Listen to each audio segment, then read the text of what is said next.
Shalom saudara-saudara yang dikasihi oleh Tuhan. Hidup yang takut akan Tuhan adalah hidup yang senantiasa mendengar dan melakukan firman Allah. Ketika saudara mengatakan engkau takut akan Tuhan, maka tidak dapat tidak. Kenyataannya adalah engkau adalah seorang yang harus mendengar dan melakukan firman Allah. Salam jumpa dalam program Tuhan adalah Gembalaku. Saudara, pada umumnya anak-anak suka mengatakan bahwa orang tua mereka itu bawel. Namun kita yang telah menjadi orang tua memahami bahwa mengapa kita itu perlu banyak memberikan nasihat, teguran-teguran, peringatan-peringatan, dan lain-lainnya kepada anak-anak kita. Tentu tidak lain dan tidak bukan karena kita ini sayang bukan dengan anak-anak kita. Saudara, sesungguhnya sebagai orang tua, kita juga capek kalau terlalu banyak ngomong. Namun semua itu kita lakukan mau tidak mau demi kebaikan anak-anak kita. Saudara, bagaimana dengan Tuhan? Saudara, dari Alkitab kita mendapati bahwa Tuhan seringkali dan berulang-ulang berbicara kepada umatnya dengan pelbagai cara. Kita bisa baca di dalam Perjanjian Lama, kita bisa baca dalam Injil. Saudara, bagaimana dengan hari ini? Saudara, Tuhan hari ini terus berbicara kepada kita melalui Alkitab, melalui pemberitaan firman Tuhan, melalui khotbah, melalui pembacaan firman Tuhan, melalui kita mendengar firman Tuhan. Allah seringkali dan berulang-ulang berbicara kepada kita. Pertanyaannya, bagaimana kita meresponinya? Saudara, mari kita membaca 2 Tawarikh pasal 36. Rakyat negeri menjemput Yoahas anak Yosia dan mengangkat dia menjadi raja di Yerusalem menggantikan ayahnya. Yoahas berumur 23 tahun pada waktu ia menjadi raja dan 3 bulan lamanya ia memerintah di Yerusalem. Raja Mesir memecatnya dari pemerintahannya di Yerusalem dan mendenda negeri itu 100 talenta perak dan 1 talenta emas. Kemudian Raja Mesir itu mengangkat Eliakim, saudara Yoahas, menjadi raja atas Yehuda dan Yerusalem, dan menukar namanya dengan Yoyakim. Tetapi Yoahas saudaranya itu ditawan oleh Neko dan dibawa ke Mesir. Yoyakim berumur 25 tahun pada waktu ia menjadi raja, dan 11 tahun lamanya ia memerintah di Yerusalem. Ia melakukan apa yang jahat di mata Tuhan Allahnya. Nebukadnezar Raja Babel maju melawan dia, membelenggunya dengan rantai tembaga untuk membawanya ke Babel. Juga beberapa perkakas rumah Tuhan dibawa Nebukadnezar ke Babel dan ditempatkan di istananya di Babel. Selebihnya dari riwayat Yoyakim, segala kekejian dilakukannya dan kesalahan yang ada padanya sesungguhnya semuanya itu tertulis dalam kitab raja-raja Israel dan Yehuda. Maka Yoyakin anaknya menjadi raja menggantikan dia. Yoyakin berumur 18 tahun pada waktu ia menjadi raja, dan 3 bulan 10 hari lamanya ia memerintah di Yerusalem. Ia melakukan apa yang jahat di mata Tuhan. Pada pergantian tahun, Raja Nebukadnezar menyuruh membawa dia ke Babel berserta perkakas-perkakas yang indah-indah dari rumah Tuhan, dan Sedekia, saudara ayah Yoyakin, menjadi raja atas Yehuda dan Yerusalem.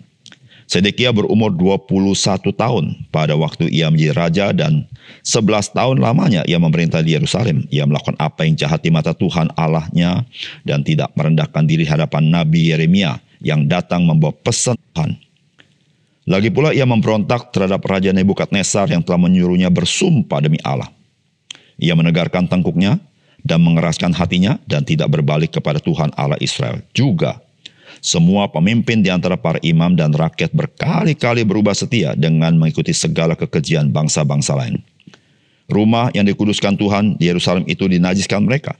Namun Tuhan Allah nenek moyang mereka berulang-ulang mengirim pesan melalui utusan-utusannya karena ia sayang kepada umatnya dan tempat kediamannya.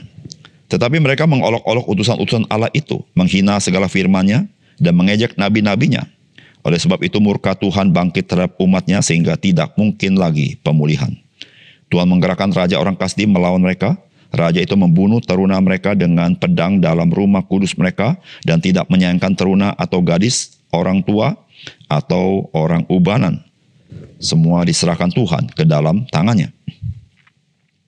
Seluruh perkakas rumah Allah yang besar dan yang kecil, serta harta benda dari rumah Tuhan, harta benda raja dan harta benda para panglimanya, semuanya dibawanya ke Babel.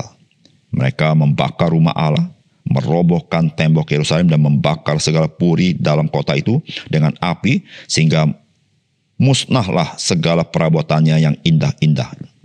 Mereka yang masih tinggal dan yang luput dari pedang diangkutnya ke Babel, dan mereka menjadi budaknya dan budak anak-anaknya sampai kerajaan Persia berkuasa.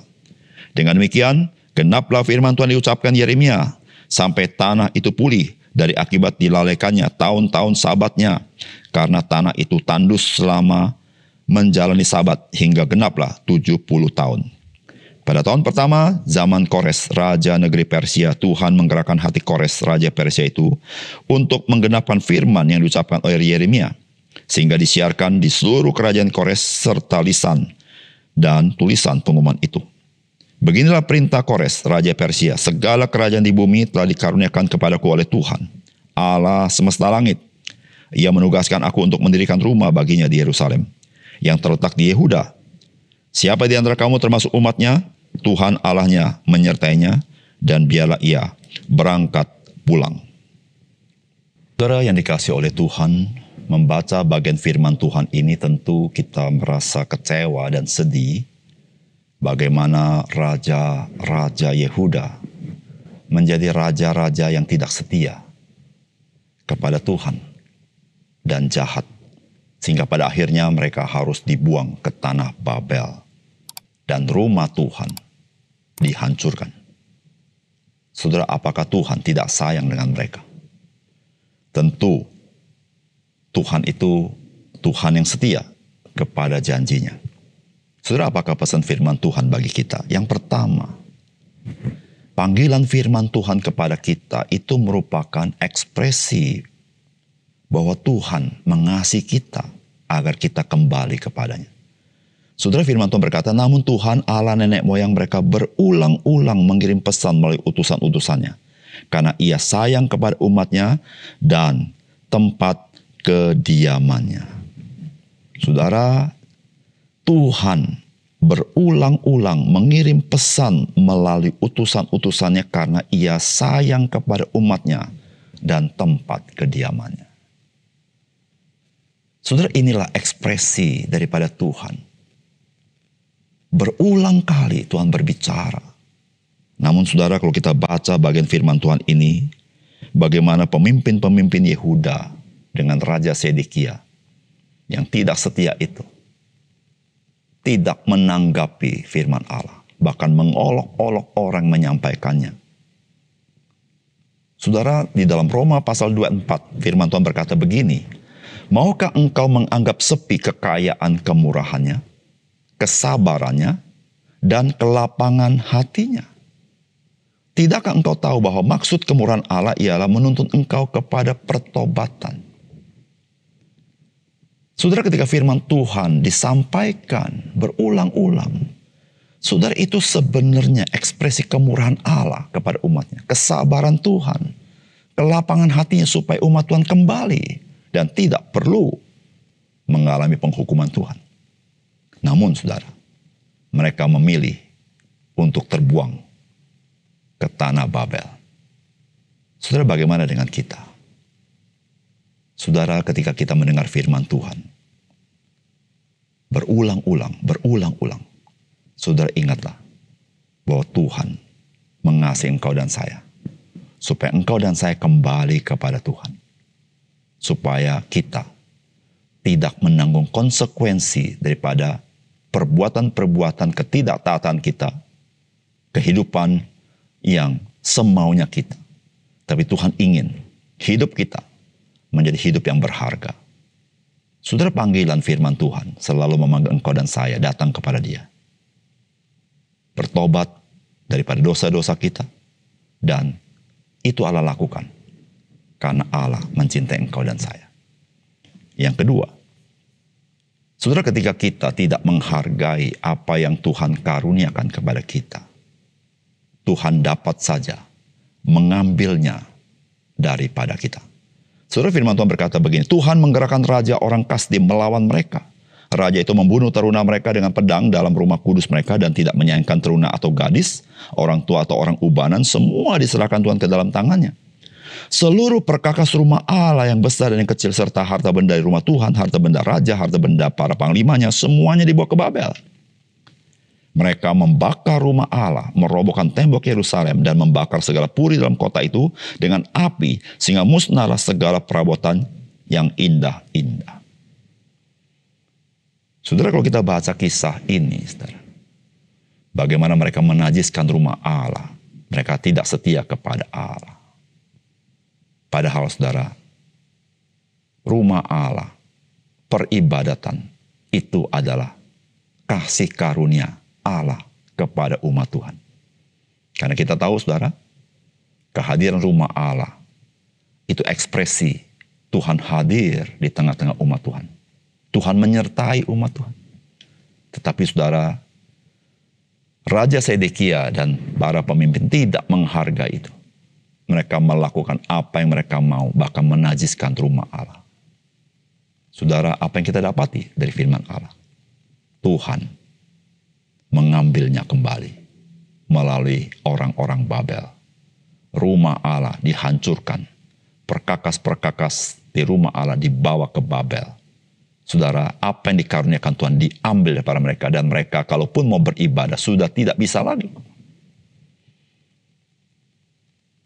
Saudara, hari ini janganlah kita anggap remeh akan kasih karunia yang Tuhan berikan kepada kita.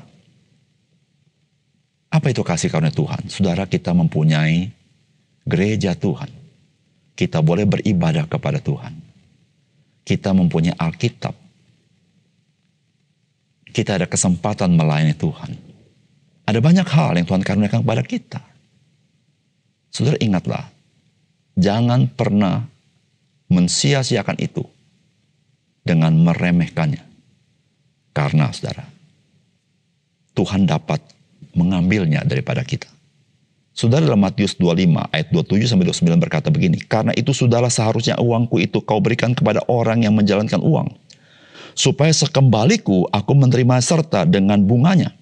Sebab itu, ambillah talenta itu daripadanya dan berikanlah kepada orang yang mempunyai 10 talenta itu. Karena setiap orang yang mempunyai kepadanya akan diberi, sehingga ia berkelimpahan. Tetapi siapa yang tidak mempunyai apapun juga yang ada padanya akan diambil daripadanya. Saudara, ini sebuah peringatan kepada kita. Jangan pernah mensia-siakan kasih karunia Tuhan yang Tuhan berikan kepada kita.